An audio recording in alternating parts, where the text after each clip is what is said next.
For 75 years, the Panther Pit has stood as an enduring symbol of our community. More than just a football stadium, it has witnessed graduations, folk festivals, senior class days, track meets, youth sports, band performances, and the crowning of many homecoming queens.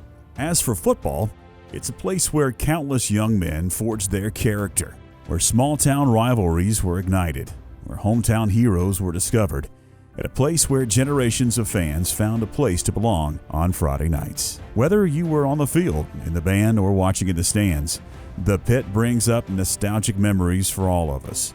From its humble beginnings to its present status, the Panther Pit has become an integral part of our community. Its transformation over the last 75 years is rooted in the generosity this community is known for. There are tons of stories to tell, and surely we won't be able to share all of them in our video, but this tribute is meant to capture the Pit's history and stroke great memories for those who have been a part of it. We hope this video will spark conversations about what made the Panther Pit so special, both within our community and beyond. We will explore the history of this beloved venue and document its biggest changes throughout 75 years. Along the way, we hope to highlight the people and selfless dedication that made it a legendary part of our community.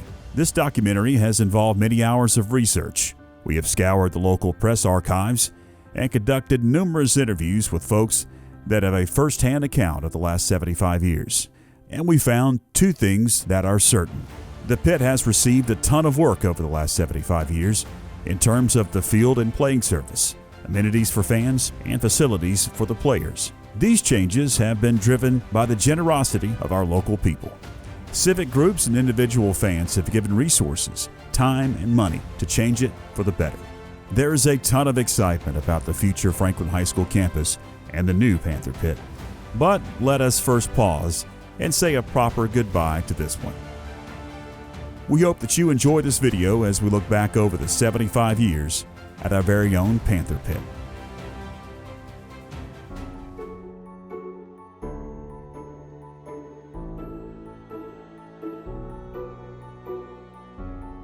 Today's players and fans pull up to the Panther Pit and see a lush green Bermuda surface that many say is the best in Western North Carolina. But this hasn't always been the case. The story of how Franklin High School's football field came to be is a story that started over 100 years ago. While Panther football itself started in 1926, it would be at least 20 years before Franklin High School would make our current field its official home. In the early years, Panther teams played games in a few places, including several years playing on a field located on Depot Street. In 1923, Miss Margaret Kozad donated land to Franklin High School that would eventually become its home. Her donation was intended to be a place for Franklin High School students to congregate and play. Records describe the property as a 500 by 330-foot swampy lot. Not surprising, since the property literally was in a valley with a small branch running into it. The small branch and the property's natural topography would prove to be a challenging feature over the next 100 years. It was 15 years later when the lot was first graded and leveled. An outdoor basketball court was placed in the corner of the south side of the field, and wooden fencing was installed. But perhaps the most important work conducted in 1938 would be a foreshadowing of an issue that still plagues the field today. The question was, what do we do with the water? History tells us that two different tactics were employed to deal with the water in 1938 and 1943. One involved directing the stream into a ditch that would run across the north side of the field. The other was completed with help of WPA funds. It directed the stream into an underground tile which was placed under the field. This work would be the first of numerous attempts over the years to mitigate the effect of groundwater on the football field. But while many saw the water as a problem, former player Howard Johnson said it provided some much-needed relief during his football practices in the late 1940s. Well, we used to, when we'd be running laps, there was a drain place where the spring branch came through under the field, and we'd disappear one at a time to get a drink of water down that hole. they'd cover for each other so we didn't get caught. We'd drop off in there and get some drinking and. Johnson claims that the field we play on today is way above the one that he played on in the late 1940s. But now the field that I played on, it's probably underground 30 feet. They kept filling in. Yeah, but it's in the same place that it is now. It's same field, yeah. And he would be right. While it is hard to know exactly how many times fill was brought in to raise the field, we do know it happened multiple times. If the water native to the property wasn't enough, the September and October rains only made it worse. Various editions of the 1952 Franklin Press mention how a wet field with poor drainage made a mess of a playing surface. In September of that year, J.P. Brady wrote that 2,000 fans braved the rain, muck, and mire to watch the Panthers host Clayton. In his editorial column, he stated our local boys might as well be playing in diving suits rather than uniforms. Coincidentally, the Lions Club started a project that same year. One of the main focuses was aimed at dealing with the condition of the football field during the rainy season, citing the need for better drainage of surface water. The plan called for new grading that would promote better drainage. Project leaders Harley Stewart, Charlie Sutton, and Harold Enlow led the charge to bring in dirt, reseed, and fertilize the field.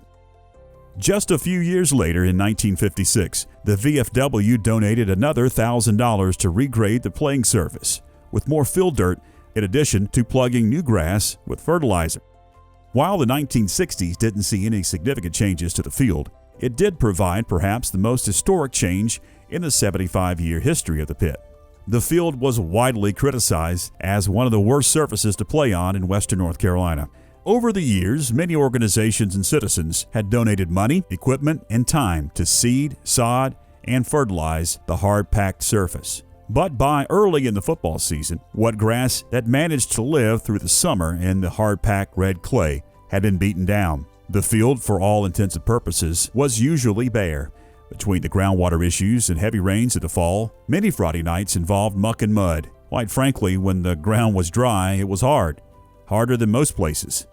This was despite the many efforts over the years to bring in fill dirt when resodding or seeding. These conditions, along with the natural way the field sat below the surrounding topography, led many folks in western North Carolina to nickname Franklin's football field as the Gravel Pit, the Rock Pit, Astro Dirt, or the Dust Bowl. Some area coaches would threaten not to bring their kids to play on a surface that was as poor as the one at Franklin High School. At least 2 western North Carolina football coaches had publicly stated they wouldn't allow their teams to play in Franklin again until something was done about the field, citing the lack of grass, rocky red clay, and the lack of facilities as a reason. Franklin's football facilities were getting a bad name. Speaking of a name, the Panther Pit. Ever wonder where that came from? You would be wrong to think that the name is as old as the stadium itself. The first credited reference of the name the Panther Pit took place in the late 1960s in an interesting story. Turns out it was a player who first referred to it this way. Former coach Joe Hall gives credit squarely to one man, Keith Corbin. Keith was a multi-sport athlete in the late 1960s at Franklin High School. A member of the football team, he often heard and read about opposing coaches complaining about having to bring their teams to Franklin's tough turf. Corbin, a leader of his squad, rallied his team and said, "That's right, boys. The fact is, they don't want to play us in the Panther Pit." The name stuck, and through the early 1970s, it was being referred to more and more as the Pit or the Panther Pit. The first evidence of this in the stadium was a small sign placed under the scoreboard in the west end zone. And now for 50-plus years, it is what Panther fans and foes have called this place. Bill Dyar first arrived as head coach at Franklin High School in 1974, but his first impressions of Franklin were shaped when he was a student at Mars Hill College, traveling back and forth to his home in Georgia. He recalls the first memory of the place he would eventually settle and live his life. Going from Mars Hill as a student to my home in Georgia, many times I came through Franklin, so I kind of had the lay of the land of the town and the community just from passing through. And I would drive by Franklin High School, And the sign out front with the Panther on it kind of caught my attention, and I thought, somebody cares. That's a pretty neat sign, and they must care about their athletics. One of his assistants at the time had a similar feeling when he first got to town. David Morgan arrived in 1973 and quickly learned that this town had exactly the feel he was looking for. I graduated from Morris Hill College, and when I came here to Franklin, coming down the roads, they got smaller and smaller, and I thought I was going to end up riding off the end of the earth. But come and pull it into Franklin, the people here were exactly like Morris Hill was. I could have lived the rest of my life at Morris Hill. They were so friendly, the teachers and atmosphere of everything. Franklin was the same way. I fell in love with Franklin the first few hours I was here. The people I met, they were so nice. And coming in, and as far as athletics, we weren't the top in our stadium, in our field, in our track especially. Like I told you, track hadn't even been started as a program at Franklin High School in '73. We did our training around the football field and had a little path, which was about 2 feet wide. We had to hand dig our jumping pits for long jump and triple jump. No way to pole vault, nothing around to pole vault in. We had to practice our hurdles up behind the stadium on a little bit of asphalt, or either go up on the road right in front of the gymnasium and run our hurdles, because that was the only flat surface we had to measure them off, and not on the grass. So things like that. Our football field, we had the old-timey goalpost with one stem in the middle, and you go out and then go straight up. Dyar knew that he would have a lot of work to do with his football program and its facilities. There wasn't a ton of money or a crew devoted to field maintenance at the time. It pretty much fell on the shoulders of the rookie head coach. Luckily, he made quick friends with a man more willing to help. One of the first friends I made, and I think he was on the school board at that time, was Jerry Sutton. And Jerry and I had lots of conversations about the field, and he had aspirations of improving the surface and all. And I guess it was the next, after that first season, I think I'm right, Jerry used all his farm equipment, and they came in and dumped a bunch of topsoil. And I say topsoil, it was basically sand.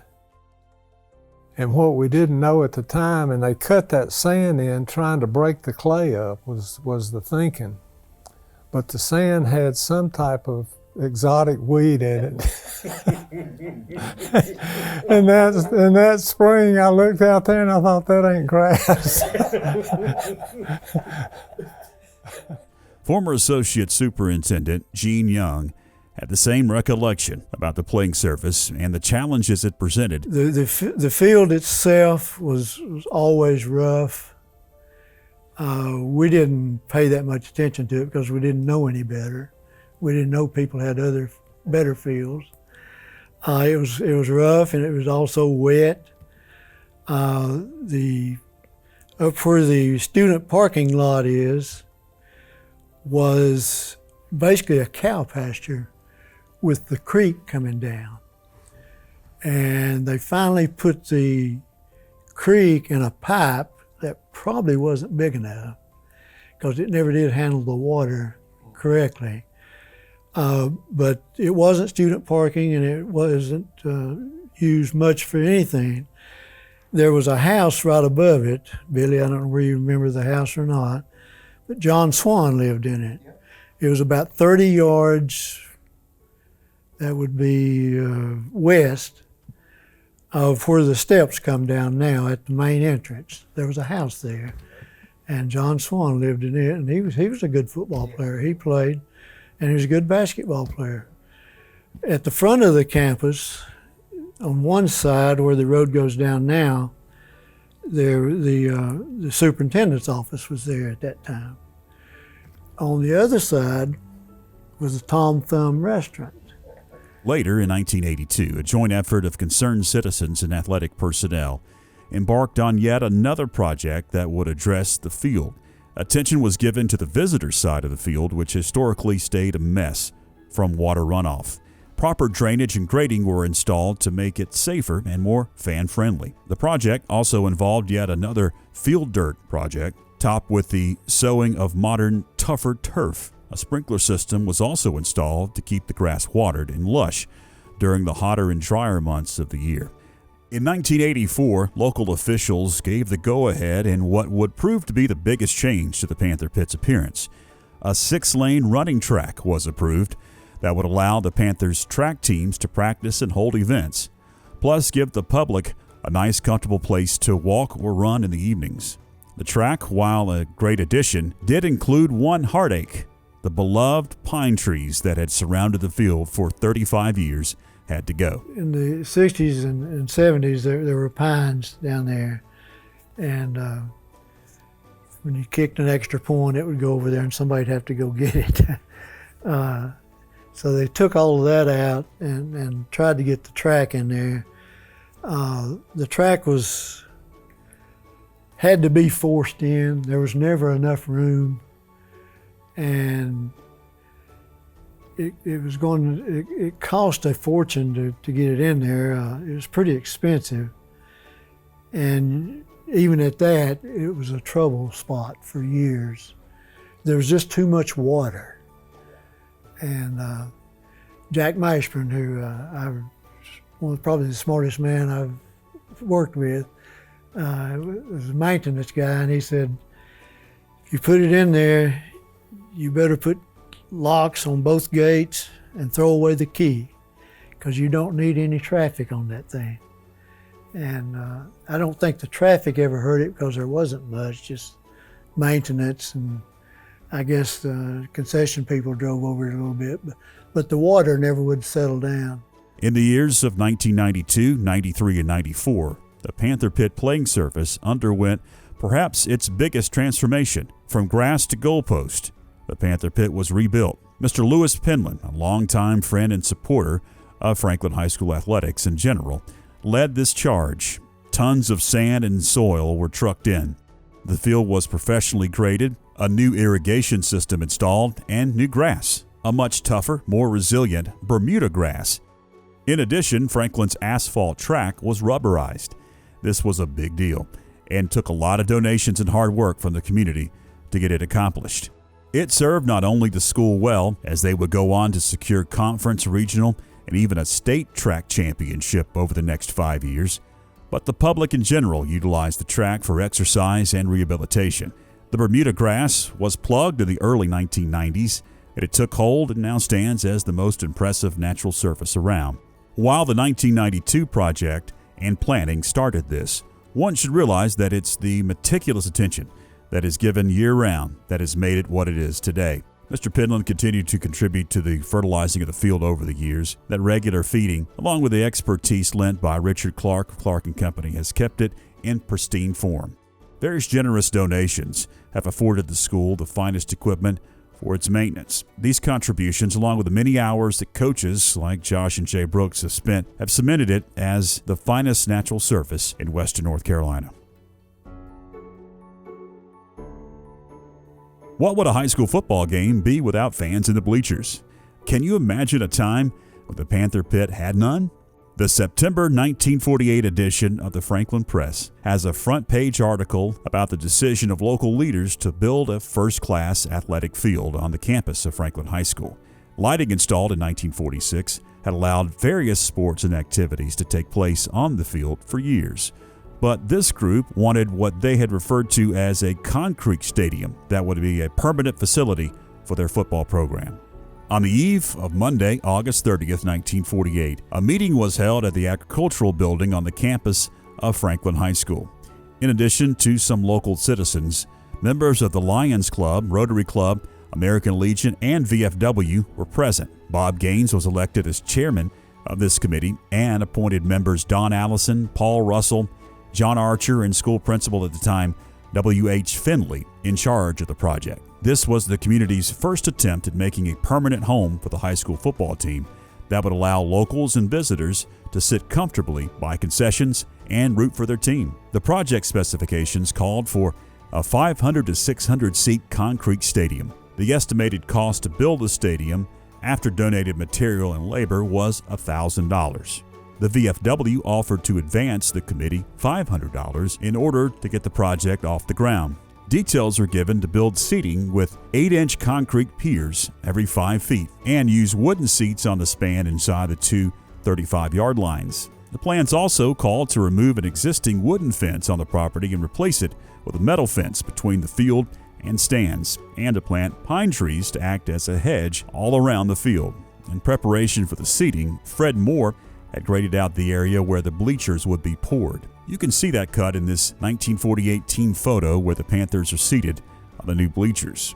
This will be approximately where the current concession stand is today. C.S. Brown offered to use his concrete mixer and labor to help operate it. W.C. Burrell provided trucks to haul sand, gravel, and cement. Other contributors included Stewart's Esso Station, Charlie Shields, the Nantahala Talk Company, Zitcraft Hardwood, and Franklin Hardware. The concrete was poured by Mr. E.J. Whitmire with the help of his FFA students.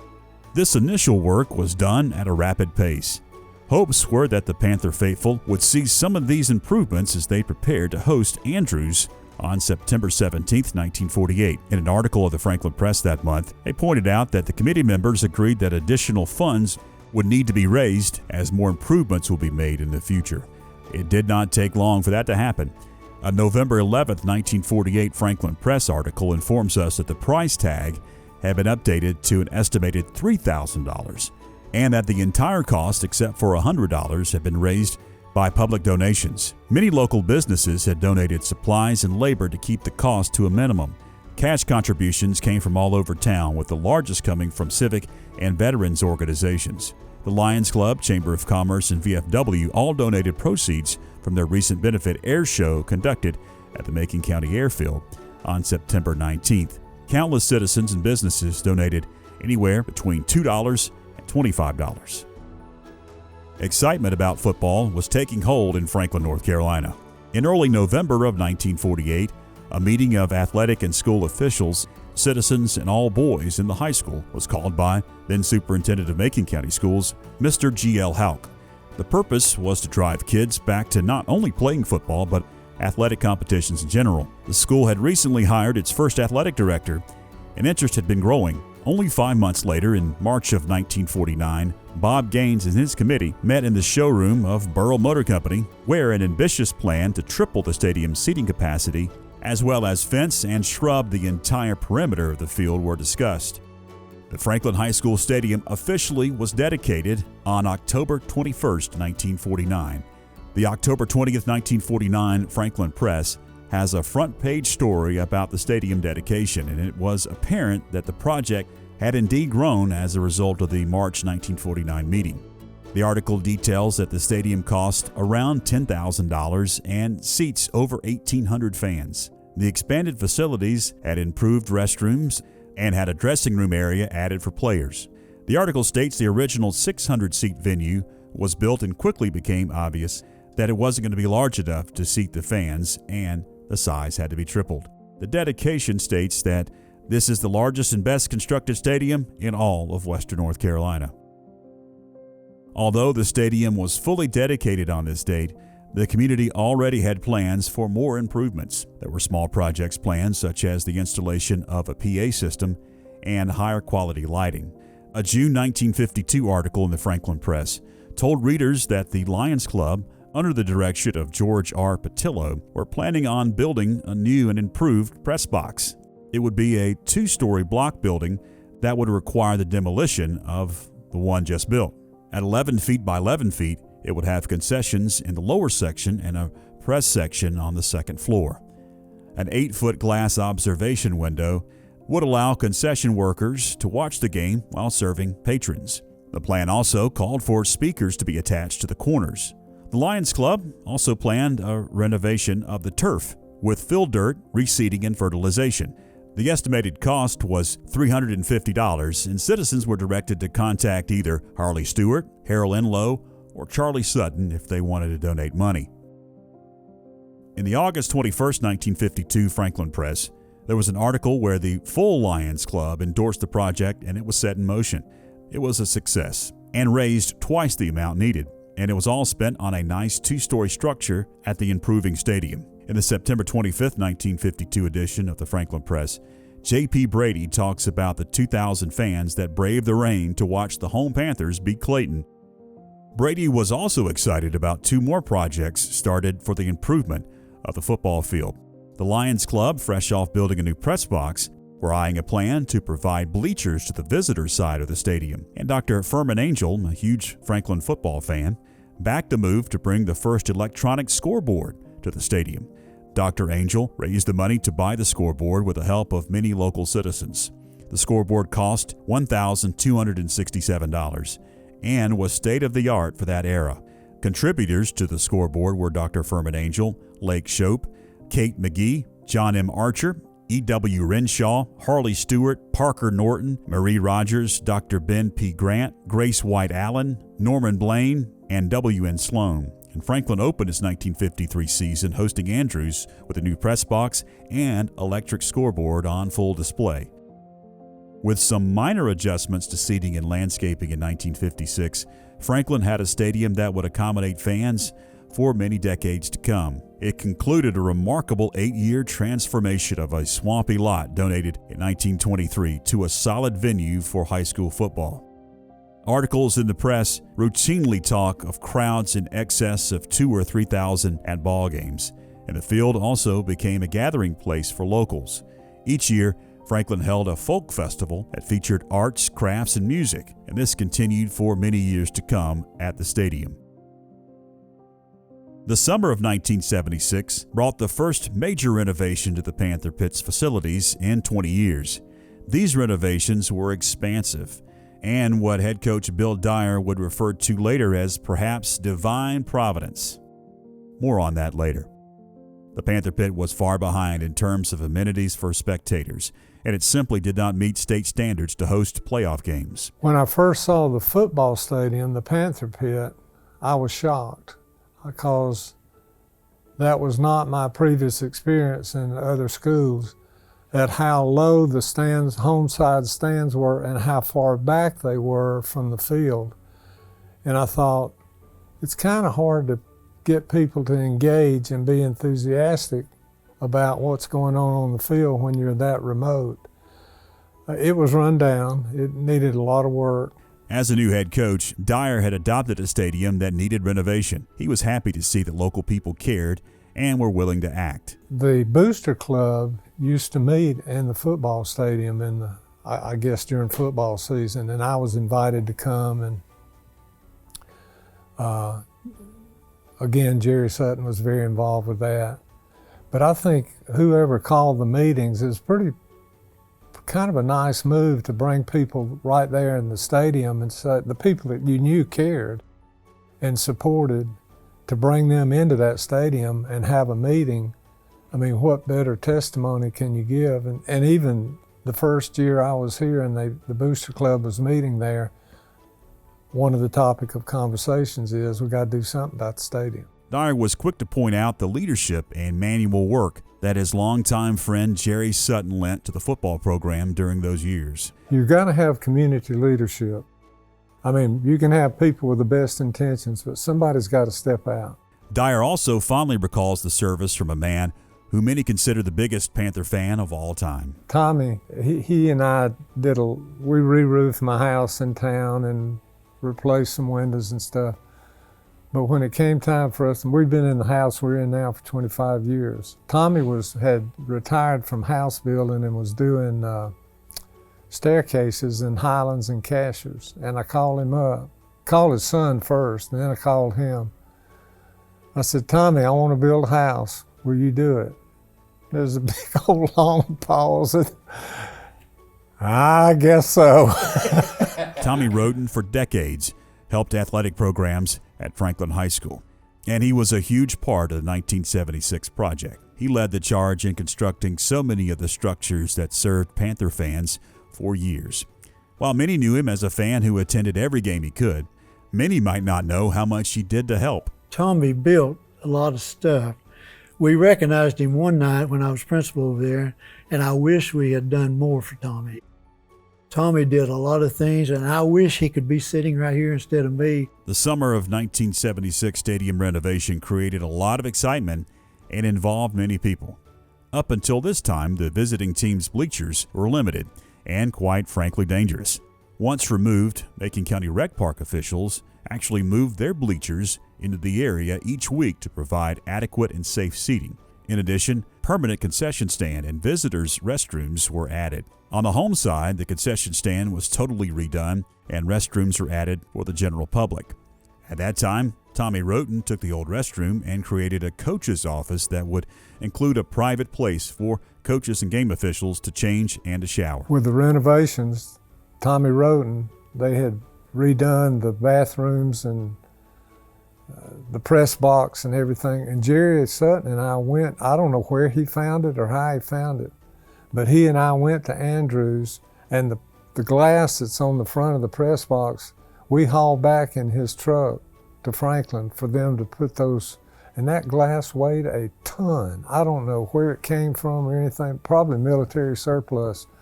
But we brought that, and I guess that's what's still up there. I don't know if they haven't redone it, but there was Tommy Roten was doing an awful lot trying to get everything ready for that football season. There was a lot of moving parts going on at that time, but he did that, and that was when they built the visitors concession stand.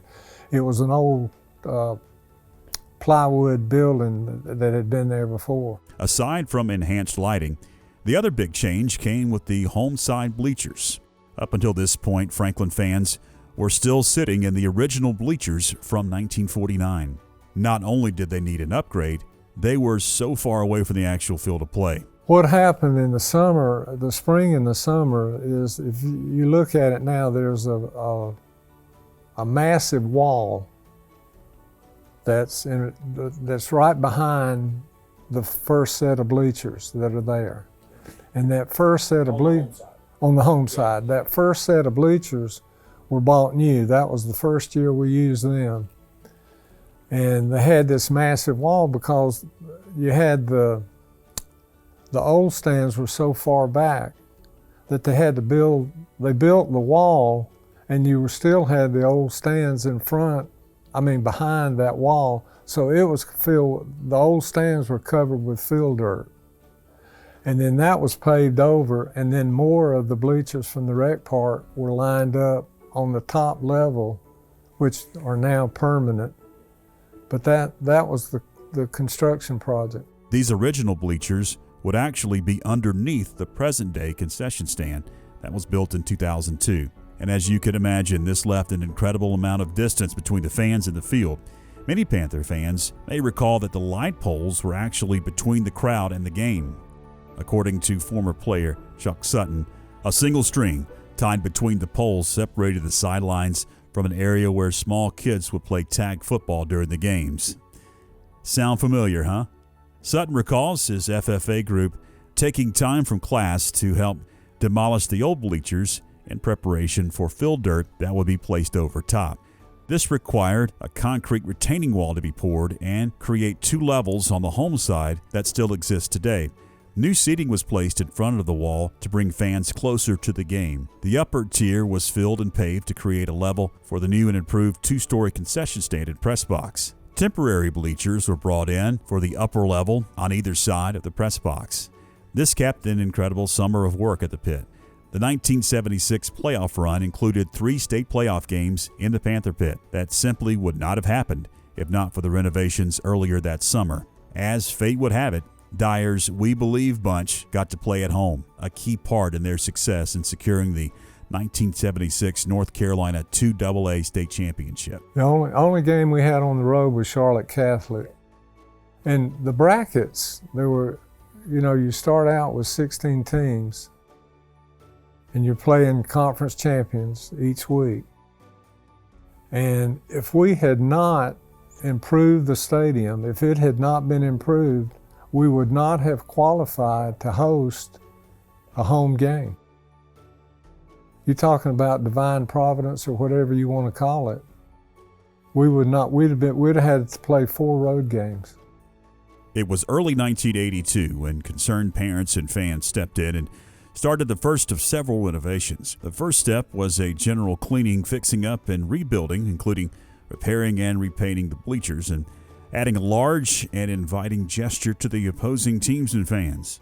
A sign was added under the freshly painted concession stand with the words, "Welcome to the Pit." A year later, in 1983, $10,500 in privately raised funds allowed the Booster Club to add some new bleachers, new pavement, new lighting, and improved landscaping. Later that year, the field house received an addition as well. The section that we presently host opposing football teams was added that year. It was intended to be multi-purpose, including a place where wrestling teams could practice. Boosters also made a significant improvement in terms of comfort. They spent $5,000 on renovating the coaches' offices. There were significant lighting upgrades once again, but not the location of the lights themselves. As many may recall, the light poles were actually in the bleachers at that time. Instead of moving them, video monitors were placed on the poles for fans to see live and replay video. Booster Club President Sonny Burrell said the project cost was mainly for materials, as the club members and local contractors supplied the labor. By the early 1990s, the standard for football field houses was again changing. The 1968 and 1983 field house additions were nice, but not exactly roomy. Around that time, Mitch Myers came to Franklin in 1992, and the Panther Pit went through a huge overhaul. We mentioned earlier the focus on improving the surface of the rubberized track, but perhaps the biggest addition was a new field house for the players. It was to be built in the corner of the east end zone, and its intention was to accommodate the varsity team and provide adequate space for a bigger, faster, stronger conditioning program, meant to help all athletes at Franklin High School. Construction started in the fall of 1992, and by 1994 it was in full use. Several major updates have occurred throughout the years, mostly from the generosity of people in our community. Today, it contains locker rooms for both varsity and JV teams, coaches' offices, team video room, storage for equipment and uniforms, a laundry room, and an athletic trainers area to see and treat players. In recent years, the weight training facility was moved to a vacant building just above the field house. Anonymous donations made possible a major upgrade and purchase of new equipment. This move did two things. It allowed a dedicated weight training facility to be accessible by all athletes in the school, and it made room for Coach Brooks to create the JV locker room and the team video room. Fred Goldsmith led the 2001 Panthers to a 10-2 record and only their second conference championship in 25 years. This success coincided with one of the largest stadium renovations in the Panther Pit history. The community was excited about football and saw the possibility that the Panthers could be a perennial contender for the playoffs. But, much like 1976, the Panther Pit had to improve to meet state standards to host playoff games. Once again, Panther fans stepped up and put together a $250,000 project that would improve concessions, bathrooms, and seating for visitors at the Panther Pit. The old press box and concession stand that had served home fans for decades was to be replaced. It was failing, outdated, and not exactly safe by modern standards. A new and larger concession stand was built with spacious restrooms on the back half of the upper level against the bank, directly above the old bleachers, and the old bleachers were removed. Tons of concrete was poured to fortify the upper level to support newer modern seating, and this seating not only added to capacity but met safety requirements for the NCHSAA playoff requirements. Local contractor Ronnie Beal and his crew constructed the current press box, which is elevated just above this seating. The new press box actually sits on the top of the first field house built in 1969. An anonymous donor stepped in and actually finished the press box in 2018, adding carpet, air conditioning, and heat. The wall of honor installed in the west end of the stadium helped fund the $250,000 project. Coach Brooks is quick to point out folks like Kevin Watson, Joe Sanders, and Richard Clark on specific projects that have benefited the Panther Pit over the last 25 years. There are countless others to mention here, including anonymous donors, but Brooks is quick to point out that the generosity of our community is unmatched and what makes Franklin so special to him. Since he took over the program in 2006, he has created a new, larger scoreboard in the east end zone, The 3 previous scoreboards were all in the west end zone. Concrete and asphalt have been installed in places that help Panther fans access and enjoy the pit and their hometown team.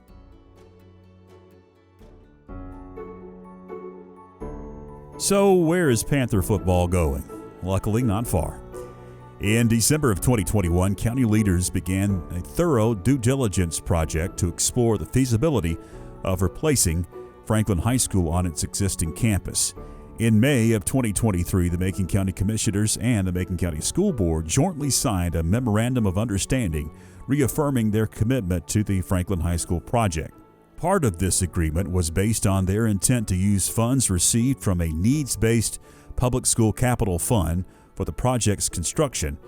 And 7 months later, in January of 2024, Macon County was officially awarded $62 million for the project. What put it over the finish line, and you know, you talk about how community and how that Franklin High School is a part of all of us. And you know, we were fortunate enough to have a senator in Matt's dad, Kevin, that went down to Raleigh and put Macon County first and fought for Macon County and was able to get us a $60 million grant that enabled us to build this brand new $137 million complex with no tax increase.